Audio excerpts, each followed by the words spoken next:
नमस्कार। एक कहानी है अमृता प्रीतम जी की। ये कहानी मैं आपको सुनाना चाहता हूँ। कहानी का शीर्षक है तीसरी औरत। कहानी कुछ इस तरह है। अर्थियां घरों से बाहर जाती हैं, पर जब मीना अपने पीहर आई तो सबको लगा जैसे एक अर्थी घर में आ गई हो। सरकारी मोहरें लगा एक खत मीना के कफन की तरह था। यद्यपि उसमें मीना के मरने की खबर नहीं थी। देश की सरहद पे उसके बांके सिपहिया के मरने की खबर थी, फिर भी वो खत मीना के कफन की तरह था। कुछ बातें औरत सहज ही जानती हैं, और ये भी उन्हीं में से एक सच बात थी कि इस देश में मर्द एक बार मरता है, पर उसकी मृत्यु के बाद उसकी औरत जितने समय जीवित रहती है, न जाने कितनी बार मरती है। सुमीना जब पीहर आई तो घर की गूंगी दीवारें भी त्राही त्राही करने लगी। ईश्वर जब मनुष्य की जीभ काट देता है तो वो कुछ बोल नहीं सकता। मीना के माता पिता जैसे गूंगे होकर रह गए। घर खुला था। घर के जीवों के पास अपनी अपनी छत थी, अपनी अपनी दीवारें। छोटे से छोटे बच्चे का भी घर में उसके नाम का एक हिस्सा था। सुमीना जिस समय आई तो अपने कमरे में इस तरह चली गई जैसे कभी स्कूल या कॉलेज से आके जाया करती थी। पर घर के कमरों के दरवाजे जो शुरुआत में साधारण तौर पे खुलते और बंद होते थे, पिछले 20 बरस से शापित थे। अब वे विवाह या तलाक, जन्म या मृत्यु जैसी घटनाओं के हाथों ही खुलते या बंद होते थे। बूढ़े माता पिता कभी खुश्क आंखों से होनी को देखते, कभी गीली आंखों से। आज से 20 बरस पहले जब मीना की बड़ी बहन का विवाह हुआ था तो उसके कमरे का दरवाजा विवाह की घटना ने अपने हाथ से बंद किया था।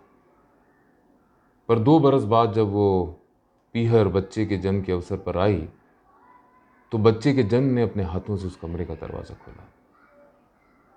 पर फिर वो चालीसी के भीतर ही दूध मुँहे बच्चे को बिलखता छोड़ के मर गई।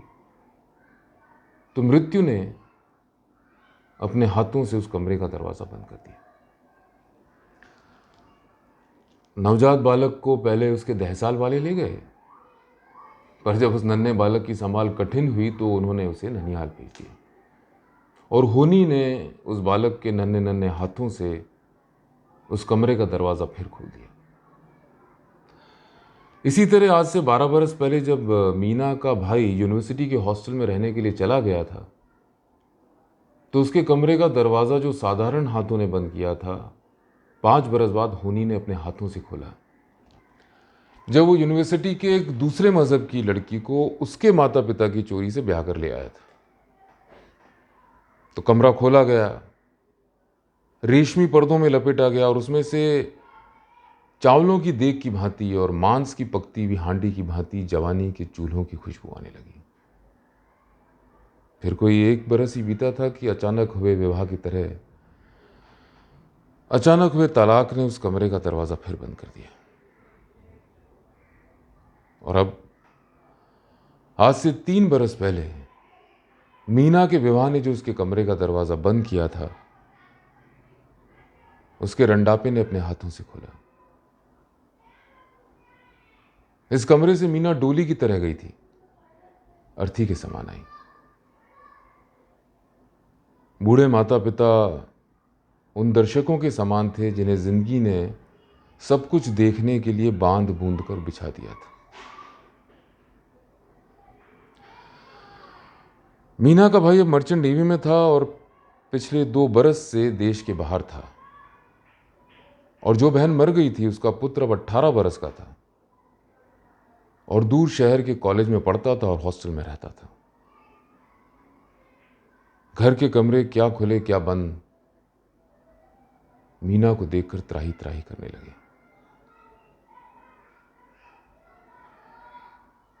बूढ़े पिता की आंखों में न जाने कुछ और देखने की शक्ति कम हो गई थी तो मोतिया बिंद उतर आया। सरकारी मोहरें लगाए खत जो मीना के कफन की तरह आया था, एक बार फिर आया, जैसे मकान पर फूल आ जाते हैं।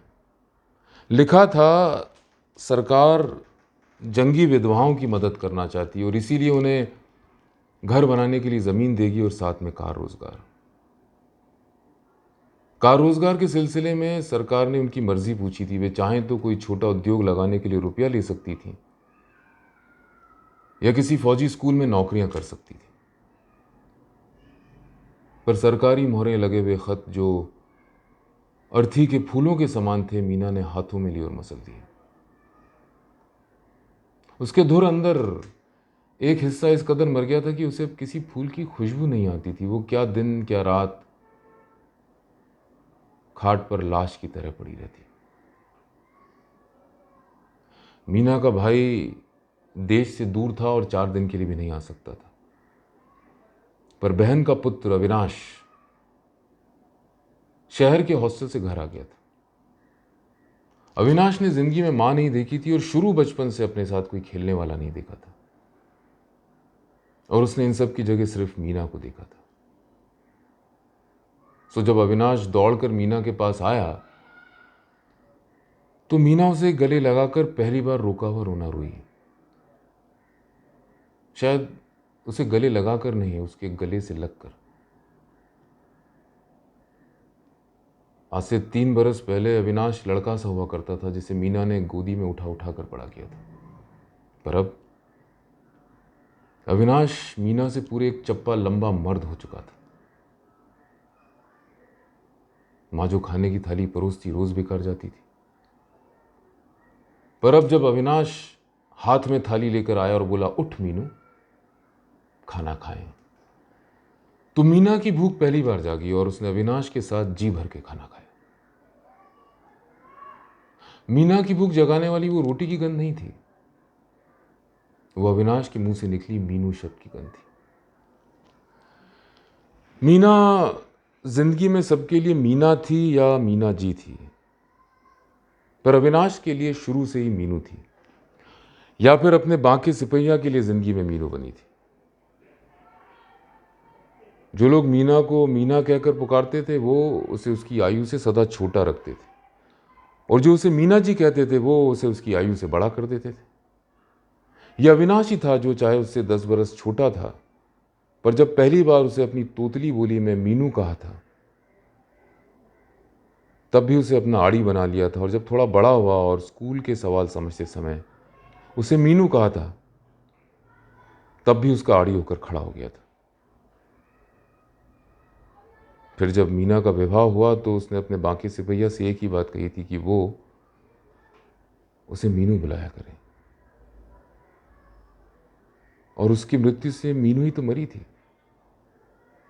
बूढ़े कांपते हाथों से उसका सिर सहलाते हुए माता पिता की बेटी मीना तो अभी भी जीवित थी,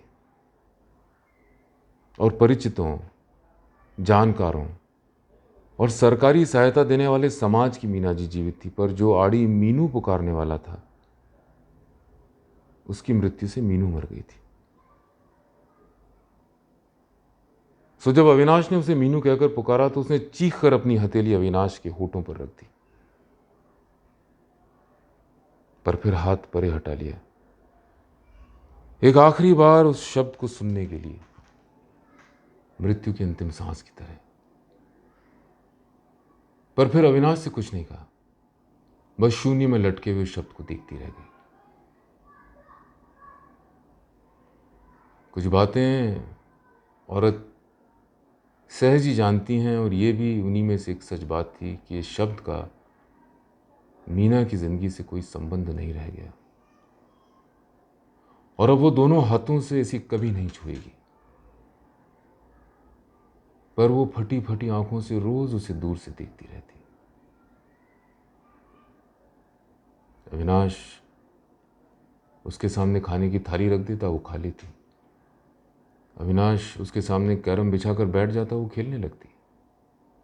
अविनाश उसे घर की पिछली दीवार से लगे बगीचे में ले जाता, वो पेड़ों की छांव की तरह घूमती रहती।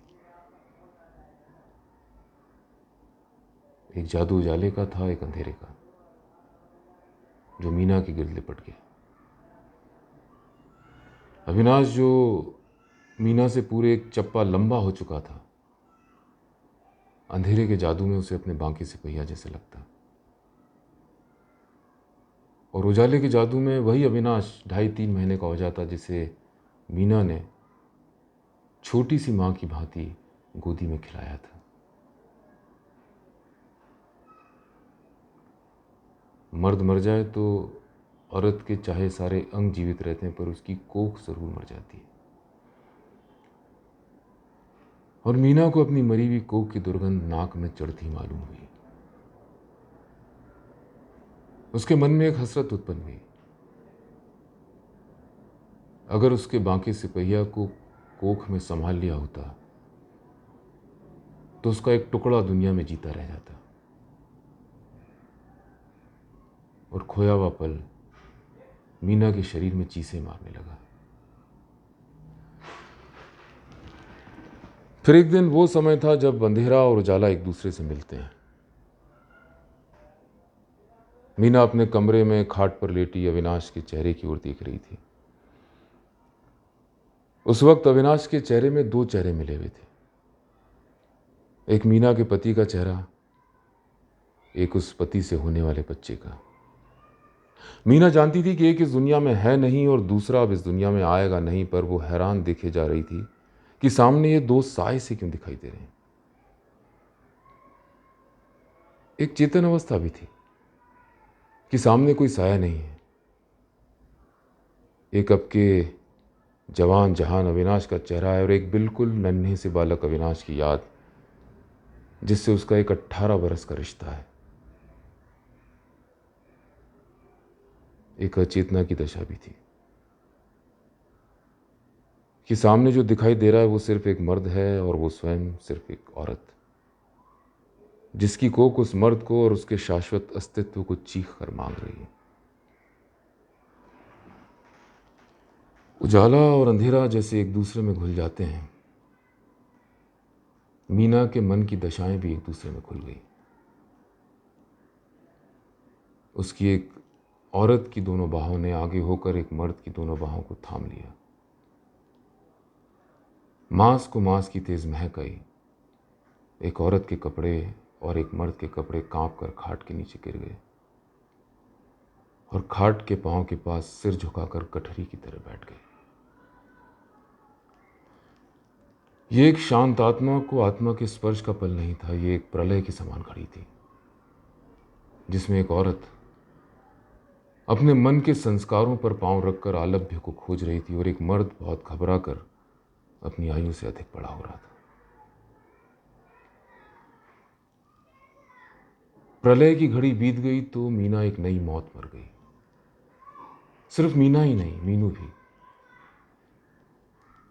रात भर खाट पर जैसे 2 औरतें थीं और दोनों ने एक दूसरे को दोष देते हुए एक दूसरे को मार दिया था। और सवेरे के समय जो औरत उस कमरे से निकली वो एक तीसरी औरत थी, जिसने मसल कर फेंके हुए सरकारी कागजों पर दस्तखत किए और लिख दिया कि वो जल्द से जल्द किसी दूर पहाड़ी इलाके के स्कूल में नौकरी करना चाहती है। और थोड़े से दिनों के बाद इस घर का एक कमरा जो एक घटना ने खोला था, एक घटना ने फिर बंद कर दिया। मीना दूर पहाड़ी इलाके के स्कूल में चली गई, शायद सदा के लिए। उम्मीद करता हूँ आपको कहानी पसंद आई होगी। थोड़ी लंबी कहानी है पर बड़ी दिलचस्प है, बड़ी संवेदनशील है। सुनने के लिए धन्यवाद।